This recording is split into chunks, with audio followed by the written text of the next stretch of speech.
Assalamualaikum warahmatullahi wabarakatuh. Perkenalkan, saya Umi Hanifah, SEMAK, selaku dosen tetap di Prodi Akuntansi, Fakultas Hukum dan Bisnis, Universitas Duta Bangsa Surakarta. Dalam video ini, saya akan memaparkan kegiatan pengajaran saya dalam mata kuliah Analisis Laporan Keuangan sebagai bagian dari portofolio digital untuk sertifikasi dosen. Mata kuliah Analisis Laporan Keuangan merupakan mata kuliah yang diampu pada semester 7 dengan bobot 3 SKS dan alokasi waktu 150 menit pada tiap pertemuannya.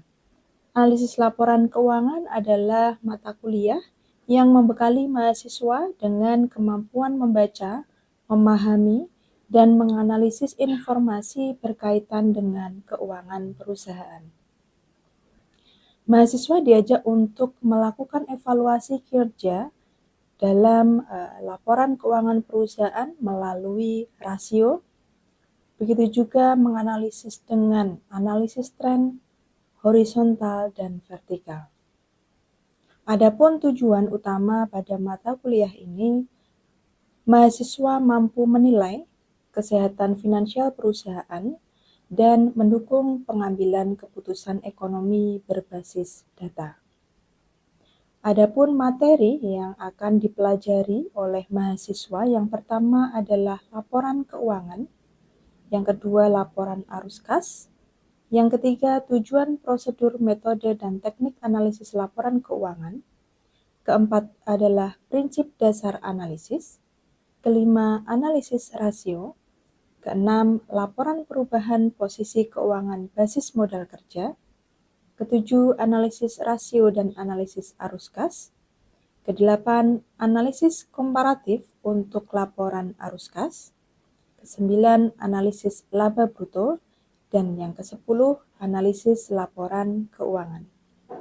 Referensi yang digunakan dalam materi ajar mata kuliah analisis laporan keuangan yaitu dari buku, jurnal terkait pada 5 tahun terakhir, serta integrasi hasil penelitian berupa jurnal dan proceeding, serta hak cipta. Materi perkuliahan yang disampaikan sesuai dengan capaian pembelajaran mata kuliah analisis laporan keuangan, yaitu yang pertama, mahasiswa mampu menjelaskan dan memahami konsep laporan keuangan dan arus kas. Yang kedua, mahasiswa mampu menerapkan prosedur dan teknik analisis laporan keuangan. Yang ketiga, mahasiswa mampu melakukan analisis rasio, analisis arus kas, dan analisis laba serta secara kritis. Dan yang keempat, mahasiswa mampu menyusun laporan hasil analisis dan memberikan rekomendasi berbasis data. Dalam upaya pembentukan partisipasi aktif mahasiswa, saya menerapkan metode pembelajaran menggunakan inquiry learning dan problem-based learning. Dalam proses pembelajaran, saya akan memberikan kasus dan proyek kepada mahasiswa. Adapun penilaian dalam proses pembelajaran, mahasiswa yang saya ampu sudah tertuang dalam rencana pembelajaran semester yang meliputi komponen penilaian, formula perhitungan nilai akhir, dan konversi penilaian akhir. Adapun komponen penilaian meliputi nilai kehadiran 10%, nilai tugas 25%, nilai UTS 30%, dan nilai UAS 35%. Perhitungan nilai akhir diperoleh dari penjumlahan komponen-komponen tersebut. Konversi penilaian akhir dibagi menjadi 5 kategori. Nilai A sebesar 80-100 poin, nilai B 68-79, nilai C 56-67, nilai D 41-55, dan nilai E 0 sampai dengan 40. Rencana pembelajaran semester dan kontrak kuliah. mahasiswa dapat mengakses di e-learning masing-masing, dan materi perkuliahan selama 1 semester dapat diakses pada e-learning juga. Maka penggunaan e-learning dalam proses pembelajaran telah dilakukan sampai dengan nanti berkaitan dengan proyek pengumpulan tugas dan lain sebagainya. Untuk proses pembelajaran yang telah saya lakukan dapat disimak pada video yang selanjutnya. Terima kasih. Bismillahirrahmanirrahim. Assalamualaikum warahmatullahi wabarakatuh. Waalaikumsalam warahmatullahi wabarakatuh. Selamat pagi semuanya. Selamat pagi, Bu. Sehat ya semuanya? Alhamdulillah. Ya, ketemu lagi dengan saya di mata kuliah analisis laporan keuangan, begitu ya. Nah, di pertemuan hari ini kita masuk di pertemuan terakhir ya. Besok kita sudah masuk di UAS seperti itu. Nah, di pertemuan hari ini nanti kita akan membahas berkaitan dengan analisis laporan keuangan, di mana di pertemuan sebelumnya kita sudah membahas terkait analisis laba kotor gitu ya. Ada yang masih ingat kira-kira sebelum kita masuk ke materi selanjutnya di hari ini, ada salah satu mahasiswa yang bisa menyampaikan berkaitan dengan materi yang sudah kita bahas bersama di minggu kemarin? Saya Ibu izin menyampaikan materi dari minggu lalu, yaitu mengenai laba kotor. Laba kotor itu adalah selisih antara pendapatan penjualan dan harga pokok penjualan atau HPP dengan rumus harga penjualan dikurangi HPP. Dapat digarisbawahi bahwa laba kotor itu belum termasuk atau belum mencerminkan keuntungan di suatu perusahaan. Jika ingin melihat atau mengetahui laba bersih di suatu perusahaan itu harus atau perlu mengurangi lagi biaya-biaya di dalam perusahaan, yaitu contohnya seperti biaya administrasi, biaya pemasaran, gaji karyawan, pajak, dan bunga. Seperti itu, Ibu. Terima kasih. Baik, terima kasih Mbak Pahwita. Jadi minggu lalu kita sudah mempelajari analisis laba kotor ya, bahwa laba kotor itu belum mencerminkan ya kinerja atau laba yang sesungguhnya yang dimiliki oleh perusahaan. Kenapa? Belum dikurangkan dengan biaya-biaya lain ya. Seperti itu. Nah, di hari ini nanti kita akan membahas terkait analisis laporan keuangan itu sendiri, gitu ya.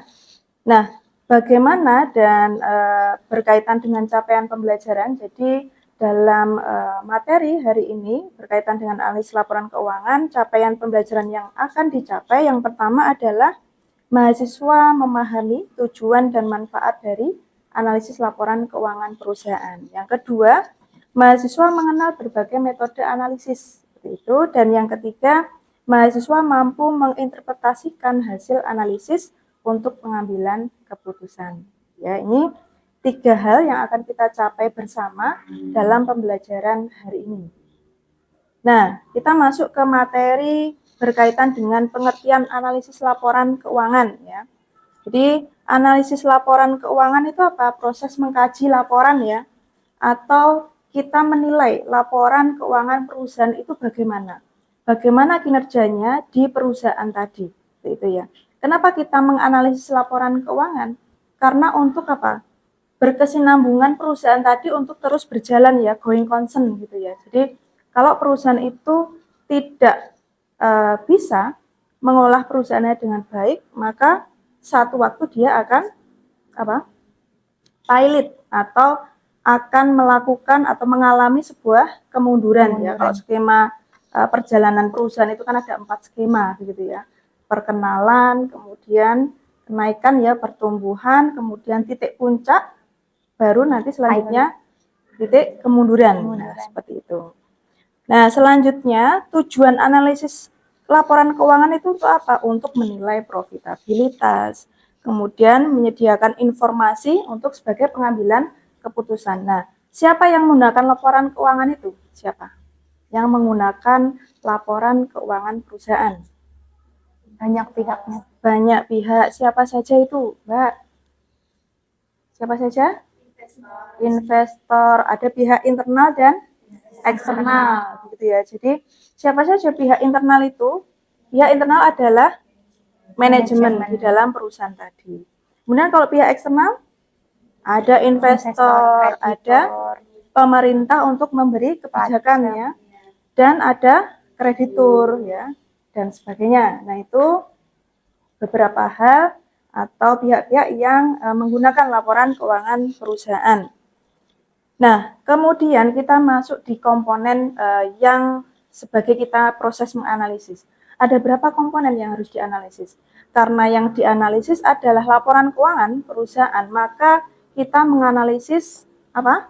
Yang pertama adalah neraca atau laporan posisi keuangan. Yang kedua adalah laporan laba rugi. Yang ketiga adalah laporan arus kas. Keempat, laporan perubahan modal ya atau ekuitas, dan yang terakhir laporan atas catatan keuangan ya.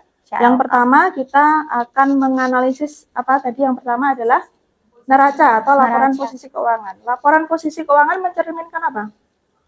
Mencerminkan harta aset yang dimiliki oleh perusahaan. Sedangkan laba rugi adalah untuk melihat apa? Pendapatan keuntungan. Keuntungan atau kinerja perusahaan. Bagaimana perusahaan itu kinerjanya, baik atau tidak? Oh, ternyata baik. Dilihat dari sisi apa? Mengalami keuntungan dan lain sebagainya. Gitu ya. Sampai dengan di proses CALK. Tanpa ada CALK, bermanfaat nggak 4 laporan tadi? 4 laporan tadi? Tidak ya, tidak bermanfaat. Karena tidak ada interpretasi ya atau informasi-informasi yang lengkap yang melengkapi 4 laporan tadi. Nah, seperti itu. Nah, kemudian ini berkaitan dengan pengguna analisis laporan keuangan tadi sudah disampaikan ya, ada pihak internal dan eksternal. Kemudian ada analisis untuk menganalisis, ada horizontal. Ya, horizontal itu yang seperti ini atau yang seperti ini? Seperti ini. Ya, berarti kita membandingkan beberapa periode tahun. Vertikal berarti kita melihat satu poin utamanya dengan berbagai aspek gitu. Nah, kemudian yang ketiga adalah analisis tren ya. Tren itu bagaimana? Kita melihat tren 5 tahun terakhir, gimana trennya laporan keuangan perusahaan tadi. Oh, di 5 tahun terakhir perusahaan mengalami kenaikan laba dengan prosentase sekian. Oh, ada kenaikan 10% di 5 tahun terakhir. Ada kenaikan 25 dan seterusnya. Kita melihat di rentan waktu tertentu. Itu ketika kita menganalisis analisis tren. Kemudian yang selanjutnya adalah analisis rasio ya, dengan rasio-rasio. Ada berapa rasio? Yang pertama rasio profitabilitas, kemudian solvabilitas, apalagi aktivitas, dan rasio profitabilitas. Ya. Nah, jadi ini adalah 4 rasio yang bisa digunakan untuk menilai laporan keuangan. Ya, nanti ketika meneliti, ya biasanya rasio-rasio ini yang digunakan dalam mengamati ya laporan keuangan perusahaan ya. Nah, kalau likuiditas untuk melihat apa kemampuan ya perusahaan itu memenuhi kewajiban jangka pendek. Kalau jangka panjang solvabilitas ya, melihat debt to equity rasionya begitu ya. Jadi semakin tinggi itu semakin baik atau semakin buruk? Debt to equity rasio perusahaan ketika semakin besar semakin bagus atau tidak? Semakin tidak bagus ya, atau semakin buruk ya. Maka debt to equity rasio perusahaan itu yang baik adalah ketika prosentasenya kecil ya, nilainya adalah kecil. Ya, karena memperlihatkan apa? Kemampuan perusahaan dalam memenuhi kewajiban jangka panjangnya. Kemudian ada rasio aktivitas dan profitabilitas ya. Biasanya profitabilitas itu mengukur dengan apa? ROA ya. Ya, dengan laba bersih dibagi total asetnya. Nah, kemudian berkaitan dengan interpretasi hasil analisis, apa sebetulnya yang mau diinterpretasikan? Yang pertama adalah harus memperbandingkan konteks industri. Jadi kita tidak boleh membandingkan dengan industri yang berbeda. Kita membandingkan perbankan dengan manufaktur semisal. Kan itu tidak di tempat yang sama. Yang kita boleh bandingkan adalah manufaktur A, B, dan C. Karena itu satu rumpun yang sama. Nah, itu untuk interpretasi hasil analisis. Dan juga yang kedua, bandingkan dengan tahun sebelumnya atau perusahaan sejenis. Nah, itu tadi ya. Jadi tidak boleh membandingkan dengan perusahaan lain. Gitu. Nah, membandingkan satu perusahaan yang sama dengan beberapa tahun yang berbeda itu boleh ya, karena satu rumpun yang sama. Yang ketiga adalah fokus pada tren dan penyimpangan signifikan. Dilihat data-data yang ada yang tersaji di laporan keuangan itu bagaimana? Perubahan signifikannya apa? Nah, maka kita melakukan sebuah analisis laporan keuangan. Nah, ini berkaitan dengan interpretasi hasil analisis, begitu ya. Nah, saya kira untuk penyampaian materi sampai di sini, mungkin ada yang mau bertanya berkaitan dengan apa yang sudah saya sampaikan tadi, mulai dari tujuan dari laporan keuangan, ya, membuat laporan keuangan, apa itu fungsi dari analisis laporan keuangan dan lain sebagainya. Boleh, silahkan. Ada yang mau bertanya? Bumi izin bertanya, boleh tidak ya Bu jika suatu perusahaan itu memanipulasi laporan keuangannya karena mendapatkan tekanan dari stakeholder. Nah, tekanan tersebut itu adalah untuk menciptakan atau menunjukkan kinerja perusahaan itu mengalami kenaikan maupun kinerja yang baik dalam suatu periode waktu tertentu. Seperti itu, Ibu. Ya, betul banget ya. Yang disampaikan Mbak Gadis itu pertanyaannya bagus sekali. Jadi, boleh nggak perusahaan itu memanipulasi laporan? Berarti memanipulasi data yang ada. Karena apa? Takut ditekan oleh para pemangku kepentingan, oleh stakeholder. Karena investor itu sudah berinvestasi, pengennya perusahaan itu akan baik terus kan kinerjanya. Nah, yang disampaikan Mbak Gadis boleh tidak? Jawabannya adalah tidak boleh. Ya. Tidak boleh dilakukan. Karena apa?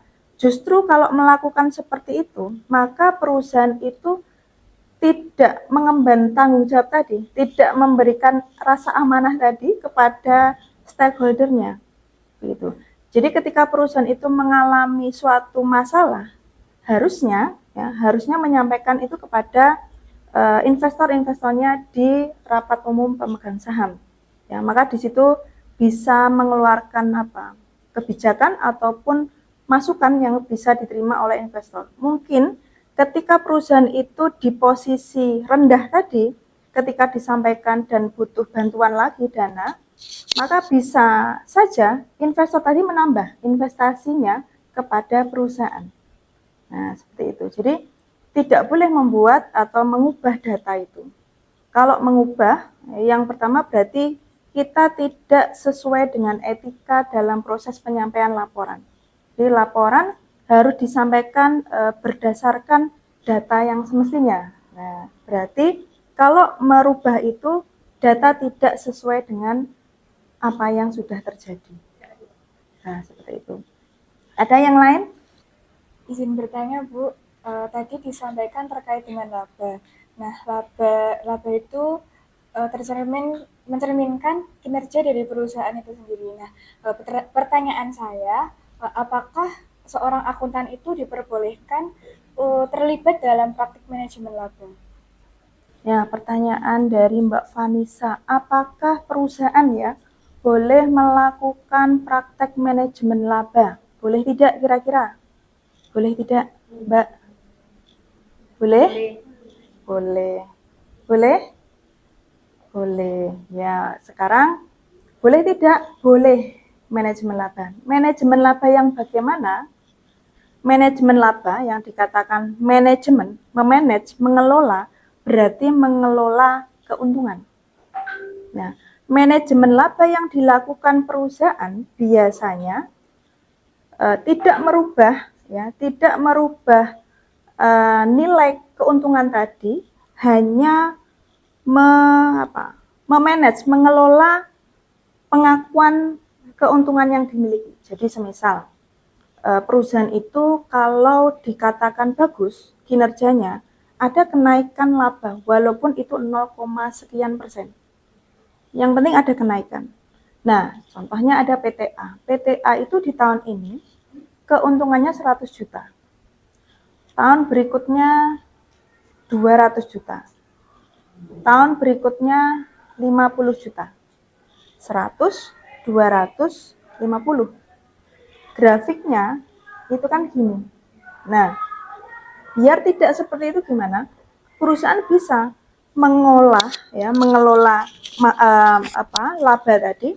Oh, di tahun sekian saya akui dari 100 tadi, saya akui 70 saja karena di tahun sebelumnya kenaikan saya 50 juta.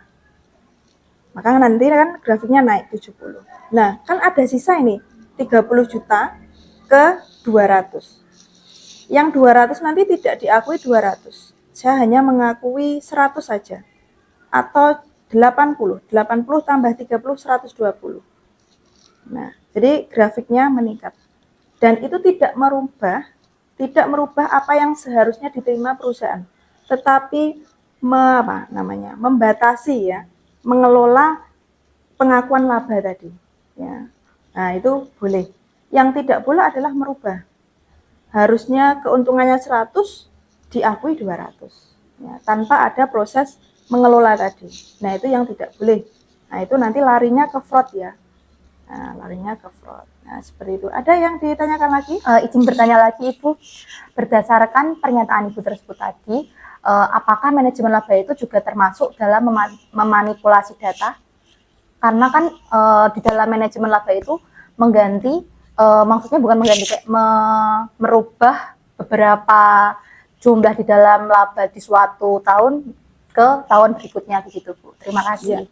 Jadi untuk proses manajemen laba tadi itu kan ibaratnya merubah tetapi tidak mengubah ya.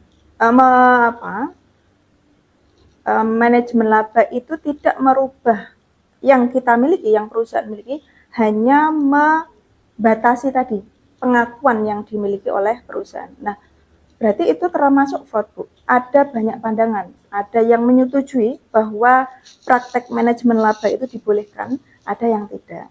Jadi itu dilimpahkan ke masing-masing perusahaan. Jadi memang ada yang berpendapat enggak boleh.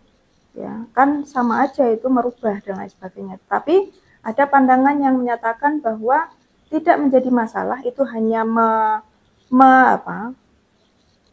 tidak mengakui di saat ini gitu ya, menangguhkan pengakuan labanya dan nanti akan direalisasikan di periode berikutnya. Hanya menangguhkan, tidak merubah. Nah, seperti itu. Baik, Bu, terima kasih. Ya, sama-sama. Nah, ini materi sudah kita sampaikan ya, dan kemarin saya sudah menyampaikan ada selebaran yang sudah saya sampaikan ke saudara sekalian berkaitan dengan analisis perusahaan Enron begitu ya. Nah, perusahaan Enron itu juga melakukan apa? Fraud. Manipulasi ya, melakukan fraud. Kaitannya fraud itu tadi berefek nggak ke perusahaan? Sangat Berefek. Efeknya apa? Nilainya jadi turun. Nilai sahamnya Sahamnya menjadi jadi turun. anjlok ya. Ya, nilai sahamnya menjadi anjlok dan investornya dari mana saja? Enron dan KAP Arthur Andersen itu dari para gedung putih ya, yang ada di gedung putih sana ya, di Amerika sana. Ya, jadi kasus Enron itu juga muncul apa? Munculnya undang-undang perlindungan investor ya, Sarbanes-Oxley ya. Nah, akhirnya muncullah itu. Nah, itu ya. Jadi untuk bahan diskusi yang hari ini kita lakukan berkaitan dengan itu, mungkin ada pandangan lain dari kasus Enron yang bisa disampaikan? Berkaitan dengan kasus Enron dan juga KAP Arthur Andersen, itu terjadi juga pengakuan laba di entitas anak. Padahal itu juga tidak boleh dilakukan karena transaksi itu masih terjadi dalam suatu entitas, sehingga itu tidak diperbolehkan. Perusahaan tersebut mengakui laba anak itu sehingga menciptakan laba yang dihasilkan perusahaan itu semakin tinggi. Padahal itu masih terjadi dalam suatu perusahaan induk. Seperti itu. Ya. Baik, terima kasih Mbak Benedetta. Jadi bahan diskusi kali ini berkaitan dengan Enron ya. Jadi salah satu perusahaan terbesar di dunia, dan KAP Arthur Andersen adalah KAP Big Four ya, terbesar di dunia. Itu pun melakukan kecurangan atau melakukan fraud. Nah, bagaimana dengan perusahaan-perusahaan yang baru gitu ya, yang ada di sekitar kita. Nah, maka dalam proses penyusunan laporan keuangan, sisi etika dan kepercayaan kepada investor yang diberikan kepada perusahaan itu yang harus dipegang. Seperti itu ya. Nah, itu diskusi yang kita lakukan di hari ini. Nah, kemudian untuk tugas, nah nanti saudara-saudara kalian bisa mengakses di e-learningnya masing-masing ya. Untuk tugasnya berkaitan dengan analisis laporan keuangan, tentunya bisa memilih salah satu perusahaan saja untuk dianalisis ya, dan mengunduh laporan keuangan di 2 tahun terakhir ya. Kita melihat ada kenaikan ataukah penurunan ya dari kinerjanya ataupun dari ya investasinya dan lain sebagainya, boleh. Dan lakukanlah analisis tadi dengan analisis horizontal, vertikal, dan rasionya. Ya, ada 3 yang harus disampaikan bagaimana interpretasi dari perusahaan tadi di 2 tahun ya, dalam analisis horizontal, vertikal, dan rasio. Dan disajikan hasilnya dalam bentuk presentasi. Nah, berkaitan dengan hal tersebut ya, berkaitan dengan analisis laporan keuangan, itu juga sudah saya lakukan ya di penelitian di tahun 2022 ya, bahwa asumsi kita yang muncul adalah ketika kinerja perusahaan itu baik, maka nilai perusahaan juga akan baik juga, meningkat juga. Dan itu juga terbukti dari penelitian yang sudah saya lakukan di tahun 2022, di mana penelitian itu pendanaan dari Kemenristek-Dikti di tahun tersebut, bahwa hasilnya ketika perusahaan tadi ukurannya itu semakin besar, maka nilai perusahaan juga semakin bagus ya. Begitu juga dengan profitabilitasnya, semakin tinggi profitabilitas, maka semakin bagus nilai perusahaan tersebut. Nah, seperti itu. Nanti bisa diakses di jurnal internasional ataupun di proceeding ya, di Google Scholar. Nah, nanti bisa melihat di situ. Nah, adapun refleksi yang bisa kita sampaikan bersama berkaitan dengan materi yang sudah kita bahas bersama di hari ini. Yang pertama adalah analisis laporan keuangan bukan sekedar angka tapi interpretasi ya, interpretasi. Dan yang kedua adalah keterampilan ini penting untuk akuntan, analis, dan manajer masa depan. Dan latihan dan ketelitian menjadi kunci. Jadi proses menganalisis itu kan perlu apa? Ketelitian. Karena membandingkan informasi satu dengan informasi yang lainnya. Nah, saya kira itu pertemuan hari ini. Terima kasih sudah berperan aktif di pertemuan hari ini. Begitu juga dengan diskusi yang sudah kita bahas bersama berkaitan dengan kasus Enron dan KAP Arthur Andersen. Saya kira itu, kurang lebihnya mohon maaf. Wassalamualaikum warahmatullahi wabarakatuh. Waalaikumsalam warahmatullahi wabarakatuh.